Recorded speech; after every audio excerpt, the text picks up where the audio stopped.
Hi, Bryce. A couple questions for you. First, from the managerial switch back in June till now, what have you noticed was one of the bigger changes in the clubhouse and the way that the Phillies went around their business and that sort of thing? Yeah, I think Rob Thompson's a calming voice, right? He comes in each day and he's ready to go. I think he loves the game of baseball. He loves the guys that he's around, his staff. He kind of lets everybody kind of just do their job, and he's kind of just, there to answer any questions or be there for, the rookies, veterans, anything like that. I think he's grateful for the opportunity, and we see that. And I think we're all grateful for the opportunity to play for him. We all want to go out there and play our best game for him, and he just has all the faith in the world in our ability to go out there, and he never gets too high, never gets too low. He's very even keel in what he does. I said this a couple weeks ago. He's kind of like, in Tombstone when Doc Holliday says to Wyatt Earp, you're an oak, because he's so just even keel. There's nothing that upsets him or anything like that. He's very into what he does, and we're just grateful to be able to have him, at our top. It seems almost unfathomable that you went from a managerial change to now in the NLCS. What's the process that happened and your thoughts of like, wow, we made it this far even though where we were? Yeah, I don't think any of us are shocked at the situation, right? I think going into spring training and, Dave Dombrowski and John Middleton making the decision to go over the tax and give us our best chance to win. Of course, we didn't play up to our ability in that moment, in those first, 2 months, I would say. And then, we kind of just turned it around. Our bullpen got better, our starting pitching got better, our lineup, construction got better, and our lineup got better.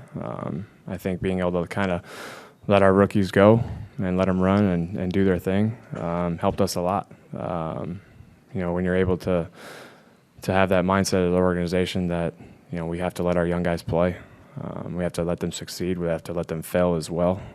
We were able to do that. And I think, we're reaping those benefits now, with the success of Stott and Marsh, Vierling, any guy that's kind of came up has really, had success for us. And, it's been a lot of fun. And then finally, do you see a lot of similarities with your team with the Padres? Some strong starter pitching, some good hitting throughout the lineup. Is this a lot of similarities between the two teams, you think? Yeah, I think people kind of counted us both out, right? It was kind of just, LA is going to win or the Braves are going to win or, the Mets are going to win because those three teams are so good and so dynamic. And, they had such great, regular seasons as they always do. I think this is going to be a great series. I think it's going to be a lot of fun.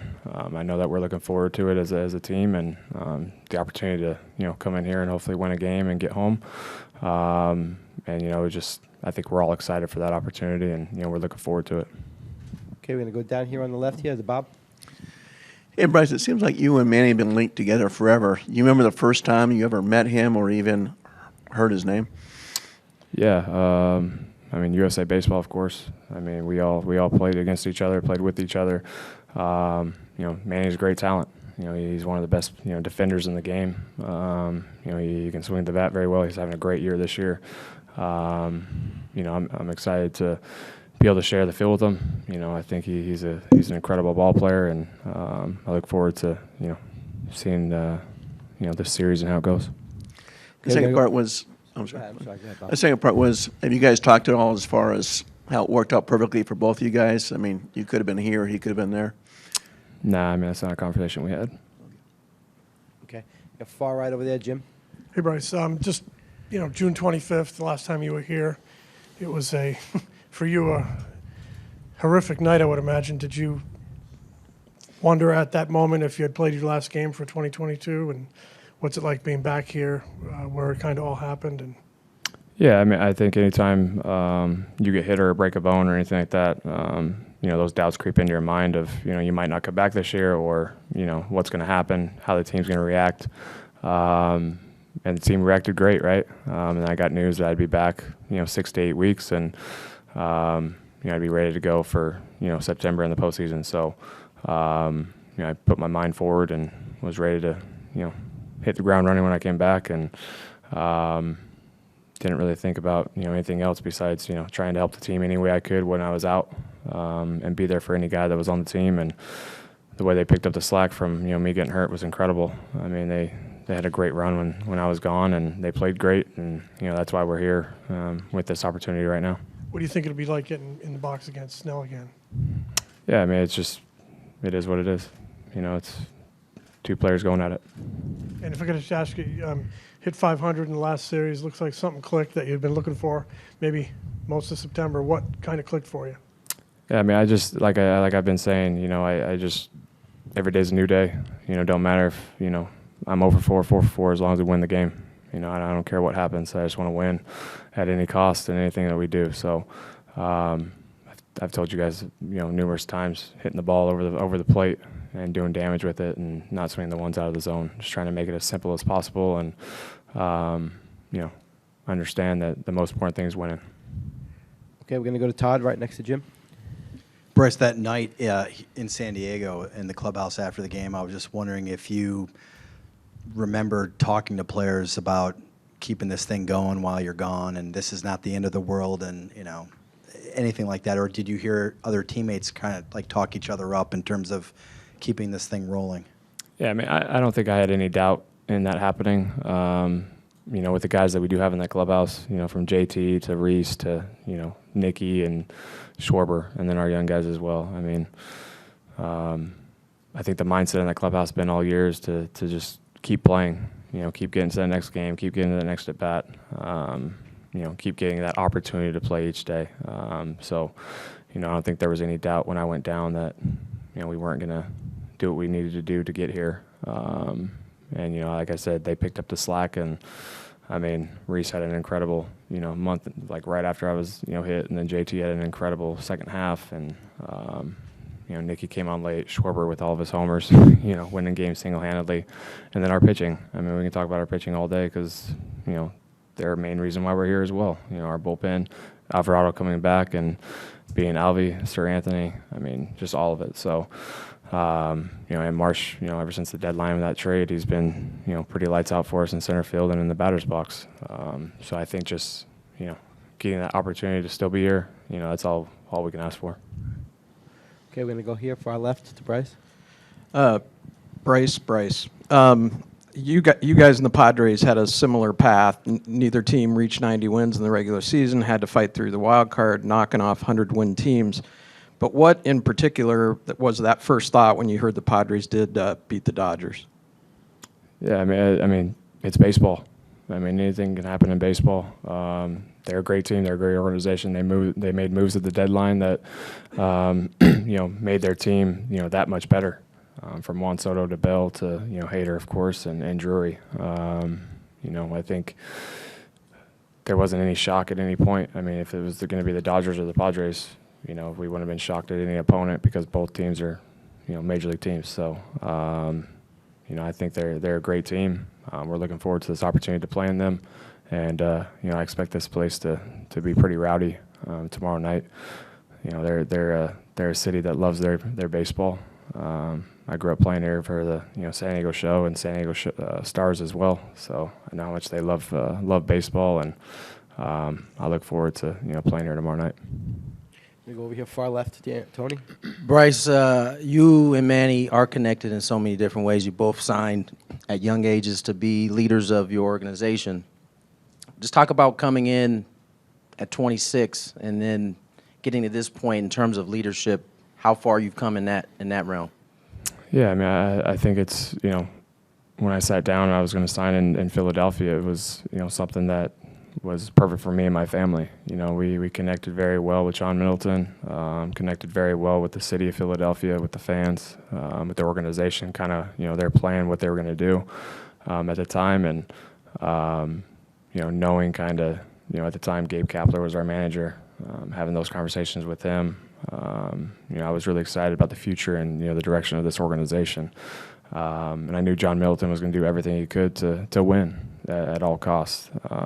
So being able to come in here and play for an organization like this, it's been a lot of fun. Of course we've had our ups and downs the last couple of years. My first spring training, I can remember I said it's going to take us 4 or 5 years to get to where we need to be. It could take longer than that. You know, our farm system was kind of depleted at the time, but being able to kind of, you know, bring in Dave Dombrowski, bring in Sam Fold, Preston Mattingly, you know, Barber. I mean, you can go on and on about the guys that we've, you know, kind of came into the last couple of years, and it's been great. I mean, they've changed the dynamic of this organization, the culture of this organization, and bringing in winning players as well. So it's been very easy for me to kind of just, you know, be Bryce, because I don't need to be anything else than myself, because of the guys that I have around me, and the family that we do have in that clubhouse. So I'd have to say it's been easy for him because the guys around me. You know, Reese is our captain in there. He's a guy that, you know, answers all the questions to the media and the PA and everything else, makes our lives easier, right? So I mean, I think just having the group of guys that we do around has been really good for us and been good for our dynamic as well. Okay, I'm going to stay here on the left. Jesse? Bryce, back to San Diego Stars. You have any specific recollections of travel ball age Joe Musgrove? Yeah, I played with Musgrove growing up from the time we were 10 years old until we were about 14. Joe was a first baseman hitter and, you know, could pitch as well. But just a lot of fun. Such a great family. I'm so excited for his success. I'm so pumped about his success as well. He's very good. He's always been very good, even when he was with Toronto and Houston. And then he comes home and, you know, throws his no here. I mean, unbelievable to, you know, throw a no-hitter, you know, in San Diego, his hometown. And I mean, just incredible. I'm so happy for his success. Very happy for him and his family. You know, I love his parents, his sisters as well. They're just a great family. So I'm excited for his success and all that he's done. We're going to take two more. We're going to take one right here. Tim? Hey, Bryce, I'm wondering if turning 30 had any significance for you as a player, as a man, as a dad, all those things, and also if yesterday you may have reflected on the journey to get to 30. No, my trainer asked me today if I felt any different, and I told him I don't know if it's from the flight or just from turning 30. I feel like crap today. So, no. No, I mean, I haven't really thought about it. I mean, I can't believe I'm 30, actually. I mean, being 19 in the show and then, you know, getting all the way to here. I don't know. It's just, it doesn't feel any different right now. You know, I'm a dad, right? I mean, so, you know, got a 3-year-old and a 1.5-year-old and got a beautiful wife, and I'm just excited for, you know, my next 30, right? I mean, I'm just excited to be able to, you know, be healthy, be happy, be right where I need to be in the city of Philadelphia, and, you know, play for such a great team and organization. I look forward to, you know, doing it for a long time. Okay, last one here. Go to Scott. Hey, Bryce. You alluded to it a little bit ago, but one guy who was not in Philly when you signed was Dave Dombrowski. What were your thoughts when the club hired him? And he comes in, obviously, with a track record of winning everywhere he's gone. What were your thoughts when they hired him, and what have you seen and thought since you've gotten to know him?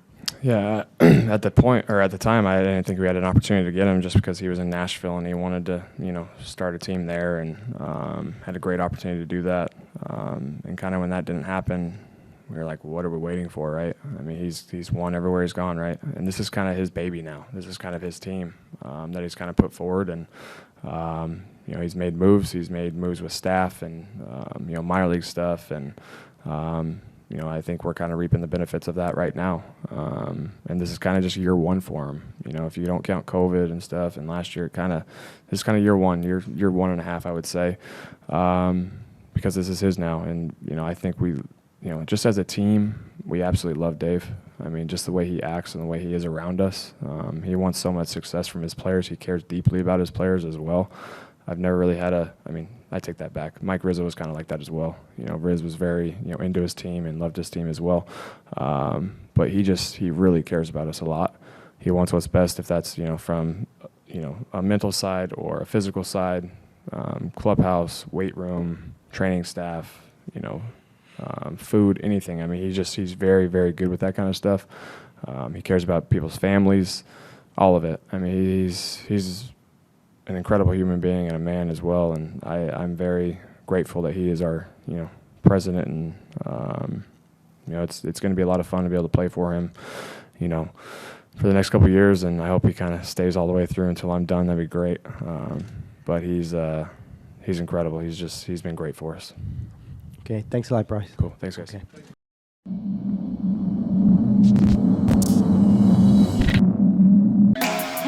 Huh?